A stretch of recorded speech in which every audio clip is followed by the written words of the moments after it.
Perkenalkan, nama lengkap saya Dorothea Sulatrix Menuni, NIM 1903030066, kelas B semester 5, mata kuliah Gerakan Sosial, program studi Sosiologi, Fakultas Ilmu Sosial dan Ilmu Politik Universitas Nusa Cendana Kupang.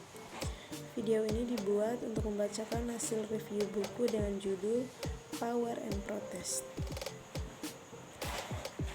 Semua diskusi tentang gerakan sosial dan perubahan sosial berkisar pada kekuasaan. Pertanyaan-pertanyaan seperti siapa yang memilikinya, bagaimana itu dikenakan, bagaimana kita bisa mengubah dinamikanya. Seringkali analisis kita dikaburkan oleh asumsi yang dibangun dalam struktur pengetahuan kontemporer dan gagasan tentang yang lain. Untuk itu, ketidaksetaraan harus dilihat secara serius, pertimbangkan bentuk dan ekspresi kekuasaan baru, dan secara hati-hati diperiksa kapan tantangan terhadap kekuasaan gagal atau berkembang. Selama pandemi global COVID-19,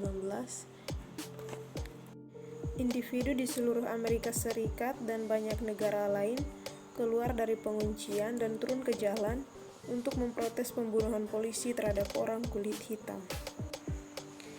Protes ini mengingatkan pada Black Lives Matter Protest 2014 yang dimulai di Ferguson, Missouri. Muncul kembali percakapan global tentang pemolisian rasial serta berbagai bentuk rasisme struktural, budaya dan individu, pawai, aksi duduk, dan petisi menunjukkan apa yang dilakukan. Gambaran luas tentang cara orang menentang negara secara sederhana disebut kekuatan dalam gerakan. Konferensi video online, media massa, dan artistik campaign yang berpusat pada suara minoritas dan berusaha memberdayakan orang untuk melawan ketidakadilan dan kekuasaan negara dan kekerasan. Selanjutnya, organisasi utama menggambarkan salah satu tujuannya sebagai membangun kekuatan lokal yang dapat menciptakan dunia di mana setiap orang kulit hitam memiliki kekuatan sosial, ekonomi, dan politik untuk berkembang pesat. Tanda dan kata-kata aktivis telah menerangi operasi kekuasaan rasial di banyak institusi dan menyoroti implikasi dari dinamika kekuatan ini pada psikologi individu dan kelompok. Kekuasaan datang dalam berbagai bentuk, bahkan tubuh manusia telanjang, seperti yang terlihat di Portland, Oregon, di mana seorang wanita muda yang dijuluki Naked Athena melakukan yoga dan balet, berpose di depan otoritas federal sampai mereka pergi. Meskipun taktik represif yang intens dari polisi, dia tidak ditangkap atau dilukai. Banyak hal dapat dibuat oleh orang yang warna kulitnya terang, di mana posisi ras wanita ini menyebabkan dia untuk menghindari bahaya dan untuk mendapatkan perhatian media yang sebagian besar positif. Protes semacam itu mendesak kita untuk memeriksa tidak hanya kekuatan yang dimiliki oleh polisi dan dilucuti dari minoritas, tetapi juga peran kuat ras dan identitas institusional individu yang dapat digunakan dalam politik dan arena lainnya. Kebangkitan global dan gerakan BLM mendorong para sarjana untuk memeriksa kembali negara, orang, diwujudkan dan kekuatan berbasis identitas. Istilah dalam volume ini berfokus pada berbagai cara kekuasaan beroperasi dalam konflik, termasuk bagaimana individu memanfaatkannya, terlepas dari identitas yang diyakini banyak orang akan kekurangan kekuasaan. Gallup, Cruz, dan Rombergs dan Lopez teristimewa menarik perhatian pada kebutuhan untuk mempertimbangkan kembali bagaimana kekuasaan diteorikan. Mengambil contoh dari seluruh dunia, bagian ini membahas bagaimana budaya membentuk cara pemprotes membingkai pesan mereka dan memilih strategi mereka berdasarkan potensi sumber kekuatan mereka sendiri. Berfokus pada pemberontakan musim semi Arab di Tunisia, Mesir, dan Libya, penulis memeriksa lebih dari 3.500 foto yang diambil selama protes untuk mengidentifikasikan tuntutan individu, seperti yang digambarkan pada tanda dan melalui simbol visual lainnya. Mereka menemukan bahwa pesan anti pemerintah yang diungkapkan oleh pemprotes berfokus pada pemerintah yang merampas warganya dari apa yang mereka yakini sebagai hak mereka. Ini mengarahkan penulis untuk mengembangkan kerangka utama reklamasi, di mana orang-orang menuntut agar pemerintah mengembalikan hak curian atau memenuhi janji yang tidak dipenuhi. Terdapat 3 area spesifik di mana para pemprotes menuntut reklamasi. Yang pertama, hak mereka atas pemimpin yang dapat dipercaya. Yang kedua, kemampuan untuk bangga dengan bangsanya. Dan yang ketiga, memori publik korban negara represi. Dengan membingkai tindakan pemerintah sebagai pengkhianatan terhadap rakyatnya, para pemprotes menegaskan legitimasi perjuangan mereka dan mencirikan tuntutan mereka juga sangat personal, terutama yang membangkitkan ingatan para korban kekerasan negara, dan investasi pribadi dalam protes ini mendorong warga biasa untuk terus memprotes selama berminggu-minggu meskipun penindasan negara sedang berlangsung. Sementara pembingkaian memainkan peranan penting dalam keberhasilan atau kegagalan pemprotes, sama pentingnya dalam memahami kekuatan gerakan adalah penggunaan sumber daya mereka yang tersedia untuk mereka. Berfokus pada teori gerakan buruh, Romberg dan Lopez berpendapat bahwa pemahaman tradisional tentang perselisihan perburuhan terbukti tidak cukup bila diterapkan pada pemogokan modern. Mereka memperluas pendekatan sumber daya untuk menyatakan bahwa pekerja mengandalkan terutama pada kemampuan mereka untuk mengatur secara kolektif yang disebut kekuatan asosiasi. Pekerja kemudian membangun kekuatan asosiasi mereka dengan mengerahkan sumber daya atau point leverage tersedia bagi mereka. Bertentangan dengan sarjana lain yang menghubungkan kekuatan tertentu, sumber daya untuk periode atau industri tertentu, Romberg dan Lopez berpendapat bahwa semua jenis sumber daya ada di semua perjuangan, dan itu adalah interaksi antara sumber daya dan aksi kolektif pekerja yang mengarah pada sebuah keberhasilan atau kegagalan gerakan. Melanjutkan fokus pada kekuatan kolektivitas, Christopher Cheer dan Michael Widmer mempelajari korelasi antara ukuran grup dan penggunaan kampanye taktik kekerasan atau non-kekerasan. Memeriksa data lebih dari 250 contoh protes melawan negara pada paruh abad ke-20, Cheer dan Widmer menguji beberapa hipotesis yang memberikan nuansa penting untuk kesimpulan yang keluar dari analisis kuantitatif ekstensif yang membandingkan kampanye tanpa kekerasan dan kekerasan dalam karya Erika Chenoweth dan dia kolaborator. Peran institusi dan tradisi tidak selalu identik dengan satu sama lain. Institusi bekerja untuk mengatur mereka yang berada di bawah kendali mereka, baik itu para siswa di universitas, warga suatu masyarakat, dan pemerintah dunia. Aturan standar yang mereka terapkan tidak memperhitungkan variasi di dalam populasi ini, dan terkadang secara langsung bertentangan dengan tradisi komunitas tertentu. Dalam bentrokan antara institusi dan tradisi yang konseptual, faktor dan strategi menentukan hasil.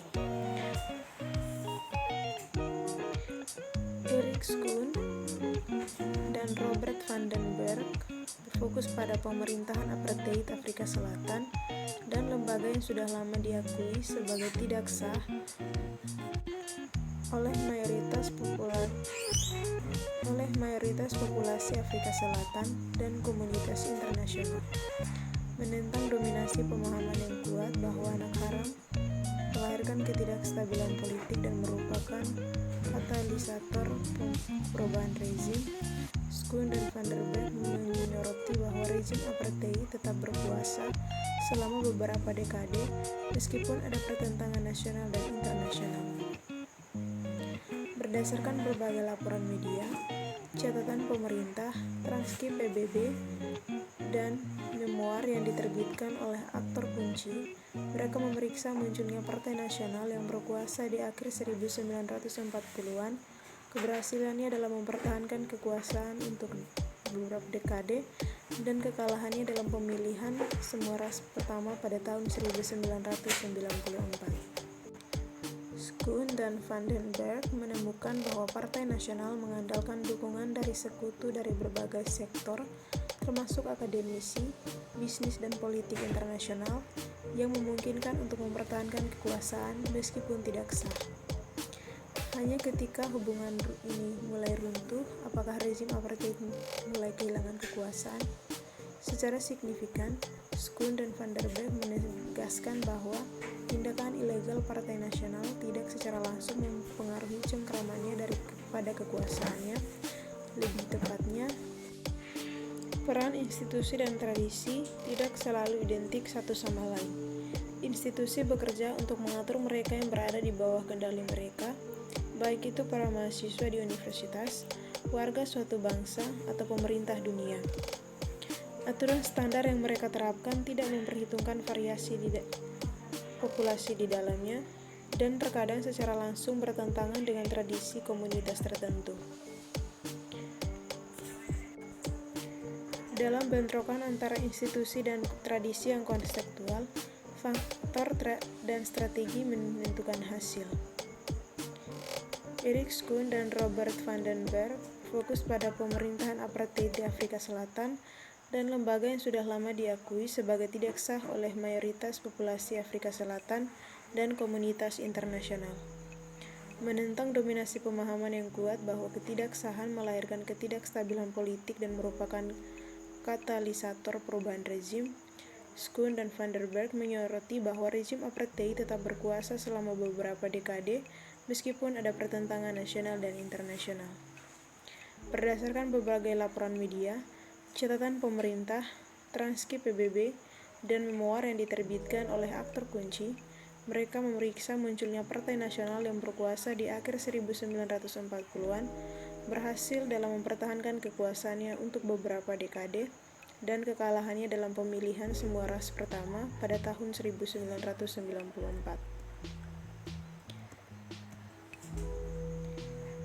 Schoon dan Van den Berg menemukan bahwa Partai Nasional mengandalkan dukungan dari sekutu dari berbagai sektor, termasuk akademisi, bisnis, dan politik internasional, yang memungkinkan untuk mempertahankan kekuasaan mereka meskipun tidak sah.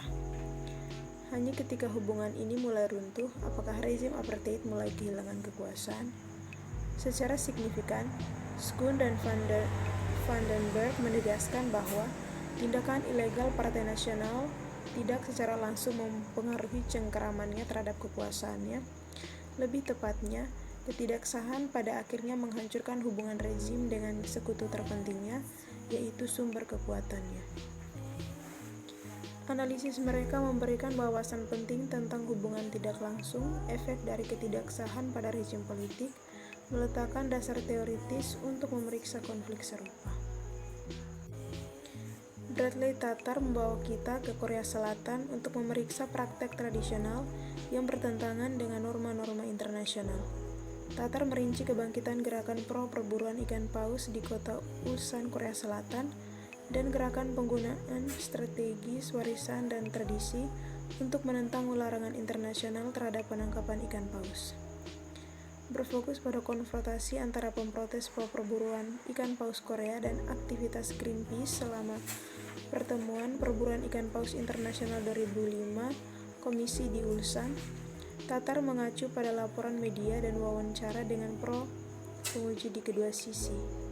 Dia menemukan bahwa pemprotes pro-perburuan paus Korea secara strategis membingkai posisinya sebagai isu warisan lokal, membangun tradisi perburuan ikan paus yang telah menjadi bagian penting dari identitas masyarakat.